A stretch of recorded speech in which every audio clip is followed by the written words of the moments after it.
الحمدللہ وحدہ والصلاة والسلام علی من لا نبی بعد اما بعد اعوذ باللہ من الشیطان الرجیم بسم اللہ الرحمن الرحیم قال اللہ تبارک و تعالی فی القرآن الکریم اعوذ باللہ من الشیطان الرجیم بسم اللہ الرحمن الرحیم وتساءلون به والارحام ان اللہ کان علیکم رقیبا وقال النبی صلی اللہ علیہ وسلم لا يدخل الجنة قاطع رحم الحدیث۔ قابل قدر معزز صدر جلسہ، اسٹیج میں تشریف فرما معزز علماء کرام، سامنے بیٹھے بھی سامعین حضرات، پردہ نشین خواتین اسلام، دوستو، آپ کے اس عظیم الشان جلسے میں مولانا حضرت علی صاحب جو جیونی بوقتا کے نام سے مشہور ہے، بہت اچھا بولتے ہیں، غزل گاتے ہیں، وہ بھی تشریف فرما ہے، اور ایک چھوٹا سا چترویدی بھی ہے جو آپ کے بغل کا ہے، لیکن بڑی سور لگا کے وید و پران مہا بھارت منوسمرتی کے ساتھ بہت اچھا بولتے ہیں، ان کو بھی آپ کو سننا ہے۔ مجھے لگ بھگ 40 منٹ بولنے کا وقت ملا ہے، اجازت ملی ہے، میں اسی کے متعلق چند باتیں بول کر اپنی بات کو ختم کروں گا۔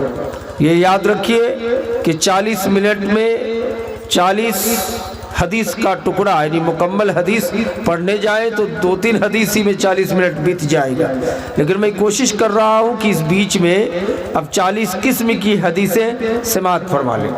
دوستو بزرگوں، میں نے آپ کے سامنے قرآن مقدس کی جو آیت تلاوت کی ہے، اس آیت کا ترجمہ، اللہ فرماتا وَتَسَاءَلُونَ بِي وَالْأَرْحَامِ، تم لوگ ایک دوسرے سے قیامت کے میدان میں پوچھے جاؤ گے رشتے ناتے کے بارے میں، رشتے ناتوں کے بارے پوچھے جاؤ گے کہ آپ نے بھائی کا رشتہ، خاندانی رشتہ، ماں باپ کا رشتہ اور تمام رشتوں کو ٹھیک سے آپ نبھائے کہ نہیں۔ اللہ آگے کہتے ہیں ان اللہ کان علیکم رقیبا، بے شک اللہ تبارک و تعالی اس کا نگہبان ہے، اللہ اس کا نگرانی کر رہے ہیں کہ آپ کا رشتہ ٹھیک جا رہا ہے کہ نہیں۔ حدیث پاک ہے، نبی فرماتے ہیں لا يدخل الجنت قاطع رحم، رشتہ ناتا توڑنے والا جنت میں نہیں جائے گا، اور رشتہ ناتا توڑنے والا جنت میں نہیں جائے گا۔ ایک دوسری حدیث میں نبی صلی اللہ علیہ وسلم نے فرمایا کہ قرب قیامت میں امیروں سے رشتہ جوڑا جائے گا اور غریبوں سے رشتہ توڑا جائے گا۔ کیا مطلب ہوا؟ اگر خاندان یا رشتہ دار میں سے کوئی آدمی فقیر ہو جائے، غریب ہو جائے، لنگڑا ہو جائے، لولا ہو جائے، دیکھنے میں بدصورت ہو جائے، تو اس کو لوگ رشتہ داری میں شمار نہیں کریں گے، ان کو دور بھگائیں گے۔ لیکن اگر دور کا بھی رشتہ ہے لیکن وہ پیسہ والا ہے، خوبصورت ہے، نامی خاندان ہے، تو ان کو رشتہ داری میں شامل کر لیا جائے گا۔ یہ قیامت کی نشانیوں میں سے ایک نشانی ہے کہ امیروں سے، پیسے والوں سے رشتہ جوڑا جائے گا اور غریبوں سے رشتہ توڑا جائے گا۔ دوستو بزرگوں، یہ آیت کریمہ خطبہ نکاح میں بھی پڑھا جاتا ہے، خطبہ نکاح میں بھی اکثر علماء پڑھتے ہیں۔ کیوں؟ اس میں بھی رشتے کے بارے میں پوچھا گیا ہے، رشتے ناتوں کے بارے پوچھے جائیں گے، اس لیے اس آیت کریمہ اس اعتبار سے بڑی اہمیت کے حامل۔ دوستو، آپ کے رشتے ناتے کے سب سے زیادہ مستحق سب سے پہلے ہماری اور آپ کے ماں باپ ہیں، یہ بات آپ جانتے ہی ہیں۔ اگر آپ نے ماں باپ کے ساتھ بہتر رشتہ نبھایا تو آپ انشاءاللہ دنیا و آخرت، قبر، جنت و جہنم، ہر میدان پہ آپ کامیاب و کامراب ہو جائیں گے۔ لیکن اگر آپ نے ماں باپ کو ناراض کر دیا یا ماں باپ کے رشتے کو ٹھیک سے نبھایا نہیں تو پھر آپ کامیاب و کامراب نہیں ہوئے۔ یہ تو عام فہم کی بات ہے۔ ایک اچھے عالم دین کی مثال میں بتاتا ہوں، مدینہ یونیورسٹی کے فارغ ہے، مدنی عالم ہے، جید عالم ہے، لیکن وہ مولانا بھی بہت کالے ہیں، لیکن مدینے میں رہ کر اچھا کھانا پینا کھا کر کے تھوڑا سا اس میں خوبصورتی آ گئی ہے، چکناہٹ، آنے کی وجہ سے تھوڑا اچھا ہے، لیکن ان کا باپ دیہاتی آدمی ہے، ضلع چمپارن کے رہنے والا ہے۔ اب ادھر جیسے ہمارے علاقے میں دیہات میں لوگ لنگی پہنتے ہیں، اس طرح شرٹ یا قمیص ٹائپ کے پہن کے گھومتے ہیں، لیکن وہاں دیہات میں رواج ہے کہ جتنے پرانے زمانے کے آدمی وہ دھوتی پہنتے ہے کہ نہیں، اور چناسٹ طرح کی قمیض پہنتے، اور کھیت میں کام کر کے اور کالا ہو گیا مدنی صاحب کا باپ، سمجھ رہے، دیکھنے میں لگے گا سنتھالی کوئی مسہر ہے۔ اور ان کا باپ جو ہے دارالعلوم محمدیہ سلفیہ دربھنگا، اہل حدیث کا پرانا مدرسہ ہے 100 سالہ، ہے کہ نہیں، وہیں سے مولانا عزیز الرحمن سلفی جو سابق پرنسپل وہیں کے فارغ ہیں، پہلے زمانے کے سب سلفی وہیں سے ہوتے تھے، سمجھ گئے، وہاں پڑھا رہے تھے، تو سوچا کہ بیٹا سے ملاقات کر کے آؤں، مدنی ہو گئے، خوب اچھا بیتن پا رہے، بہو بھی وہی ہے، پوتا پوتی بھی وہی ہے، یہ بیچارہ چمپارن سے چل کے گرہنیوا اسٹیشن سے بیٹھ کے دربھنگا اتر کے دربھنگا سلفیہ مدرسہ پہنچ گئے، ایک دم کالا کلوٹ دھوتی پہن کے آ کے کھڑا ہو گیا۔ ان کا بیٹا بڑے بڑے لوگوں کے ساتھ بیٹھے ہیں، اس میں سید عبدالحفیظ رحمت اللہ علیہ اور بڑے بڑے لوگ وہاں بیٹھے تھے۔ تو اس بیچ میں ڈاکٹر سید عبدالحفیظ بڑے چالاک تھے، بات کرتے کرتے بولے کہ یہ کون آدمی ہے کھڑے ہیں بہت دیر سے، بزرگ آدمی۔ تو مدنی صاحب سوچے کہ اگر میں کہوں میرے والد ہیں، میرا باپ ہے، تو شاید یہ بڑے بڑے لوگ جو اسٹیج میں بیٹھے ہیں ہمارا بے عزتی کر دے گا کہ اتنا بڑا بیکار مدنی کا باپ کالا مسہر کی طرح، یہ سوچا وہ دل میں۔ حالانکہ رشتہ گشتہ تو کتنی بڑی نیکی اور کتنا اہم بات ہوتی، لیکن نہیں، اس نے سوچا کہ میرا باپ تو جاہل آدمی ہے، تو کیوں نہ بول دوں میں انگریزی میں۔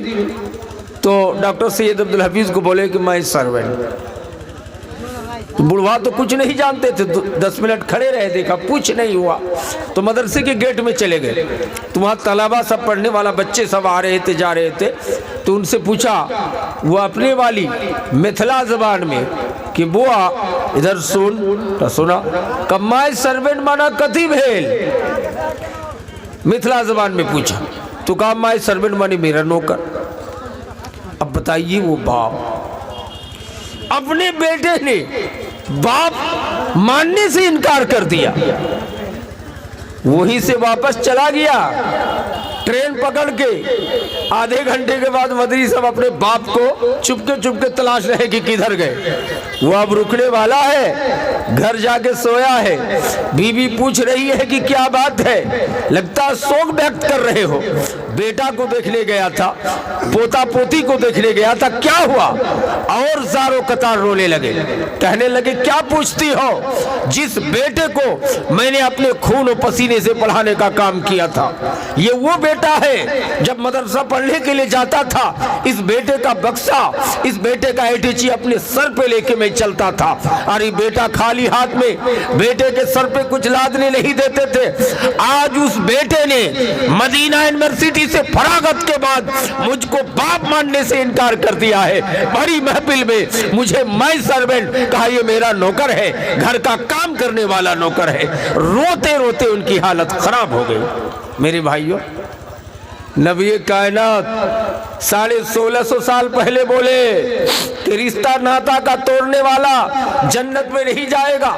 قرآن کریم نے کہا رشتے ناتوں کے بارے پوچھے جاؤ گے کل قیامت کے دن کہ آپ نے رشتہ ٹھیک سے نبھایا کہ نہیں۔ دیکھا یہاں باپ بیٹے کے رشتے کو بھی نبھایا نہیں جا رہا ہے۔ دوستو بزرگوں، ذرا اس کا خیال کیجئے، ہم کہتے ہیں کہ رشتہ نبھا ہم خوب نبھاتے ہیں، بہت سے لوگ گھمنڈ سے بولیں گے کہ مولانا ہماری 7 بیٹیاں ہیں، ہم کسی بیٹی کے گھر آج تک نہیں گئے، چلو بھر پانی میں ڈوب کر مر جانا چاہیے۔ گھمنڈ سے کہتے ہو بیٹی کا گھر نہیں گئے، کیا غریب لوگ ہیں، ان کے ہاں باتھ روم بنا ہوا نہیں ہے، اچھا کھانا نہیں ملے گا، خاطر تواضع نہیں ملے گی۔ یاد کرو جناب محمد مصطفیٰ صلی اللہ علیہ وسلم کو، نبی کائنات جب گھر میں موجود رہتے کوئی دن ایسا باقی نہیں ہے کہ اپنی لگتے جگر حضرت فاطمہ الزہرا سے ملاقات کرنے نہ آئے ہو۔ نبی سے بڑھ گئے ہو، گھمنڈ سے کہہ رہے ہو ہم بیٹی کے گھر نہیں جاتے، سمدھیانے میں نہیں جاتے ہیں۔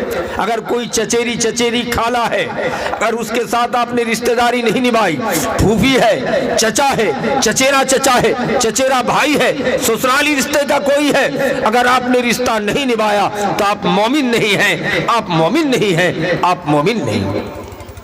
بہت سے لوگ ہیں، شادی بیاہ میں دوستوں کو بلایا، کہا آپ کے چچا کو نہیں دیکھ رہے، کہا ان کی کوپڑی الٹی ہے، سال بھر سے ہم سے بات چیت نہیں۔ دوستو، کسی مومن کے لیے جائز ہی نہیں کہ 3 دن سے زیادہ ایک دوسرے سے بات چیت بند رکھنا جائز ہے؟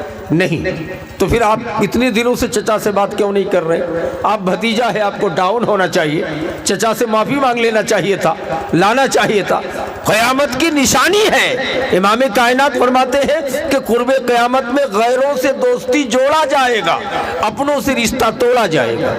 غیروں سے دوستی جوڑا جائے گا اور اپنوں سے رشتہ توڑا جائے گا۔ کہاں نہ کہاں گھومنے والا آوارہ ان لوگوں کے آپ کے بیٹے پوتے دوستی کر کے لے آئیں گے گھروں میں، شادی کی دعوت میں اور فنکشن کے موقع پر، لیکن اپنے خاندانی رشتہ، اپنے سسرالی رشتہ ان کو چھوڑ دیا جائے گا۔ دوستو، رشتہ آسان نہیں ہے، رشتہ معمولی نہیں ہے۔ حقوق اللہ کے بعد یہ رشتہ داری کا نبھانا حقوق العباد میں شامل ہے۔ حقوق اللہ، اللہ کہے گا میں چاہوں تو معاف کروں یا چاہوں تو میں نہ معاف کروں، لیکن حقوق العباد آپ کے اوپر ہے، حقوق العباد آپ کے اوپر ہے۔ قیامت کے میدان میں ایک آدمی نیکیوں کا پہاڑ لے کے آئے گا، پتہ ہے نا؟ نماز کی نیکی، روزے کی نیکی، 4 مرتبہ حج کی نیکی، تہجد کی نیکی، مسجد بنانے کی نیکی، مدرسے میں چندہ دینے کی نیکی، غریبوں کو کھلانے کی نیکی، نیکی ہی نیکی لے کے آئے گا۔ لیکن اللہ بولے گا اتنی نیکیاں دیکھ کے فرشتے کیا دیکھ رہے ہو قیامت کے میدان میں، کہ ان کو لے جاؤ جنت میں۔ فرشتے پکڑنے جائیں گے، اللہ تو حکم الحاکمین جانتا ہے، کیا چلیے جنت میں، نیکی ہی تو نیکی ہے آپ کے پاس۔ میدان محشر میں اولین آخرین سب لوگ موجود ہوں گے، جمع ہوگا، کہے گا رب العالمین یہ یوم الجزا ہے، یہ انصاف کا دن ہے، یہ قیامت کا دن ہے، اے اللہ کیسے آپ نے اس کو جنت جانے کا حکم دے دیا؟ لائن قطار بن جائے گا، کہے گا کیا بات ہے؟ اللہ سب جانتے ہوئے پوچھے گا کہ بتاؤ کیا میٹر ہے، جنت جانے سے ان کو کیوں روک رہے ہو؟ کہے گا اللہ ان کی نماز دیکھ کر، ان کی تہجد دیکھ کر، ان کی حج کی نیکی دیکھ کر، ان کی فقیروں کو کھلانے کا نیکی دیکھ کر تو نے جنت جانے کا حکم دے دیا ہے۔ لیکن ہے اللہ آپ کو پتا ہے یہ وہ آدمی ہے شتمنی ھذا، اس نے مجھ کو گالی دیا تھا، میرے خاندان کو گالی دیا تھا۔ یہ اللہ میں دنیا میں کمزور تھا، مکھیا سرپنچ تھانے دار سب انہی کا ساتھ دیتا تھا، اس لیے میں کچھ بول نہیں پایا۔ یہ اللہ اس نے گالی دیا تھا، انصاف ملنا چاہیے۔ اللہ بولے گا اس آدمی کا نیکی کا ایک پہاڑ لے کے تم چلے جاؤ۔ دوسرا آئے گا کہ تمہاری کیا شکایت ہے؟ کہے گا ضربنی ھذا، یہ اللہ اس نے مجھ کو مارا تھا، میں بدلہ نہیں لے سکا تھا۔ اللہ بولے گا نیکی کا دوسرا پہاڑ لے کے چلے جاؤ۔ تیسرا آئے گا کہے گا قذفنی ھذا، ہے اللہ یہ اتنا بڑا سردار تھا کہ ہمارے بیٹے کو جھوٹ موٹ کا زنا کا الزام لگا کے جیل تک بھجوانے کا کام کیا تھا۔ ہے اللہ میرا بیٹا زانی نہیں تھا، لیکن پورے گاؤں سماج مل کر سازش کے تحت میرے بیٹے کو جیل بھجوانے کا کام کیا تھا۔ کہے گا اس نے تہمت لگا دیا تھا میرے بیٹے پر۔ کہا نیکی کا چوتھا پہاڑ تم لے کے گھتک جاؤ۔ پانچواں آئے گا کہے گا رب العالمین یہ بہت بڑے زمیندار تھے، ان کے بغل میں 10 کٹھا میرا کھیت تھا، ہر سال آر کاٹنے کے بہانے سے، گھاس جھاڑنے کے بہانے سے آری کاٹ لیتا تھا۔ اے اللہ انصاف کے لیے سب کو لے جاتے تھے، کسی کی باتیں نہیں مانا۔ اے اللہ اس نے زمین کی آری کاٹ لیا تھا، کہا گا نیکی کا چھٹا پہاڑ لے کے تم چلے جاؤ۔ اسی طرح سے ساری نیکیاں ختم، مطالبہ اور بھی باقی ہے، اور لوگوں کو بھی گالی دیا ہے بیٹی روٹی کہہ کر کے، اور لوگوں کو بھی مارا ہے، اور لوگوں پر بھی ظلم کیا ہے، اور لوگوں کا زمین دبایا ہے۔ اب معاملہ گڑبڑ ہے، اللہ کہے گا اب تو نیکی نہیں ان کے پاس بچا، اب کیا کرو گے؟ ایک کام کرو، جتنے لوگوں کا مطالبہ ہے اپنے اپنے گناہوں کا پہاڑ اس پر لاد دو، لاسٹ میں اس آدمی کو جہنم پہ ڈال دیا جائے گا۔ اسی حدیث کو ایک دوسرے راوی نے دوسرے انداز میں بیان کیا ہے۔ نبی نے پوچھا کہ ای المفلس، مفلس کون ہے صحابہ کی جماعت بتاؤ؟ کہا حضور جن کے پاس پیسہ نہیں، دینار و درہم نہیں، وہی مفلس ہے۔ کہا نہیں، یہ آدمی مفلس جو نیکیوں کا پہاڑ، روزوں کا پہاڑ، حج کا پہاڑ، عبادت کا پہاڑ، نیکی ہی نیکی لے کے آئے گا، لیکن حقوق العباد کے معاملے میں رشتے ناتوں کے اوپر ظلم کیا ہوگا؟ اس لیے اللہ تبارک و تعالی ان کو لاسٹ میں ساری نیکی ختم ہونے کے بعد جہنم پہ ڈال دے گا۔ میرے بھائیو دوستو، دیکھا آپ نے اتنی بھاری بھاری نیکی کرنے والا آیا، ساری نیکیاں ختم، رشتے ناتوں کو، اللہ اکبر۔ آپ کہیں گے مولانا رشتہ ناتا کا کیا مطلب ہے؟ رشتے ناتوں میں وہ چیز بھی ہے، اپنے مومن بھائی کا بھی رشتہ ہے۔ ہم بہت بڑے مولانا پڑھ کے آ گئے، ایک گاؤں کا جاہل آدمی کچھ نہیں جانتا ہے، غریب ہے، میں ایک کرسی میں کہیں پہ بیٹھ کے کچھ پڑھ رہا تھا یا دیکھ رہا تھا، اتنے میں آیا وہ بوڑھے آدمی، ہم کہیں گے ہم تو انجینئر صاحب ہیں، ہم تو MBBS ڈاکٹر ہیں، ہم تو بڑے مولانا ہیں، بڑے مقرر ہیں، اس معمولی جاہل آدمی کو دیکھ کے کیوں کرسی چھوڑیں گے؟ غلط، کرسی چھوڑنا چاہیے تھا۔ دلیل حدیث دیکھیے، حضرت عمر قریشی خاندان کا 6 زبانوں کے ماہر، حضرت عمر بیٹھے ہیں کرسی میں، حضرت بلال حبشی کالے کلوٹ صحابی تشریف لائے، مؤذن رسول، حضرت عمر بلال کو دیکھ کر کرسی چھوڑ دیا۔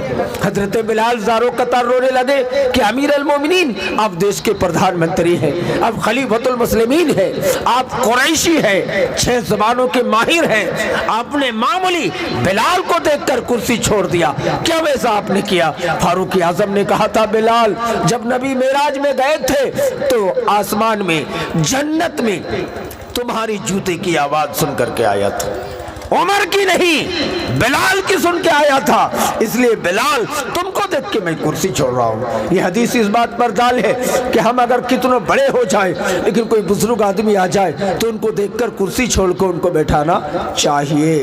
اگر آپ نہیں بیٹھاتے ہیں تو گویا کہ آپ رشتے ناتوں کا حفاظت نہیں فرما رہے ہیں۔ دوستو بزرگوں، آپ کہیں گے مولانا اور رشتے ناتا جوڑنے کا کیا مطلب ہے؟ رشتے ناتا میں اپنے بیٹے بیٹیاں بھی ہے۔ اگر ہمارا 5 بیٹا ہے، 4 بیٹیاں ہیں، ایک بیٹا لنگڑا ہو گیا، ایک لولا ہو گیا، ایک دونوں آنکھ کا نابینا ہو گیا، ایک بہت خوبصورت ہے، ہوشیار بھی ہے، پیسہ بھی کماتا ہے، لیکن ایک خراب ہے، نکما ہے، پیسہ نہیں کماتا ہے، تو کیا آپ دو نظر کریں گے؟ نہیں، اسلام کہتا ہے کہ ہر بیٹوں کے ساتھ برابر کا برتاؤ کرو، برابر کا نظر رکھو۔ اگر آپ نے برابر کی نظر نہیں رکھا تو مومن نہیں۔ بہت سے لوگ کہیں گے مولانا اگر فطری طور پر کسی بیٹے سے محبت ہو جائے تو شاید چلے گا نا۔ کہا دلیل؟ حضرت یعقوب علیہ السلام کے 11-12 بیٹے تھے، لیکن سب سے زیادہ محبت حضرت یعقوب کو حضرت یوسف حضرت بنیامین سے۔ تو جب نبی اپنے اور بیٹوں سے زیادہ محبت حضرت یوسف حضرت بنیامین سے کر سکتے ہیں تو ہم لوگ بھی کر سکتے ہیں؟ نہیں، یہ تو یعقوب کی پہلے کی شریعت ہے، محمد کی شریعت میں یہ بھی نہیں چلے گا۔ محبت بھی برابر کرنی ہے بیٹا بیٹیوں میں، سمجھ رہے ہیں؟ ایک بیٹا کو 500 روپیہ مہینہ خرچ دے رہے ہیں پڑھنے کے لیے، ایک بیٹا کو 5000 دے رہے ہیں، نا انصافی نہیں؟ آپ کا تقاضا یہ ہے، آپ کا انصاف کا تقاضا ہونا چاہیے کہ ہم دونوں کو برابر خرچ دیں، لیکن آپ ایک کو کم ایک کو بہت زیادہ دیں، غلط۔ ایک بیٹی کی شادی آپ نے پہلے کرا دی ہے، اس کو کھٹیا دیے تھے 500 روپیہ کا، لیکن آج ماڈرن دور میں ایک بیٹی کی شادی اونچے گھرانے میں کرا رہے ہیں، ان کو 1 لاکھ روپے کے پلنگ دے رہے ہیں۔ آپ کا ایمان کا تقاضا ہے کہ آپ ان چھوٹے بیٹی کی طرح بڑے بیٹی کو بھی 1 لاکھ کا پلنگ خرید کے دیجئے، نہیں تو آپ مومن نہیں۔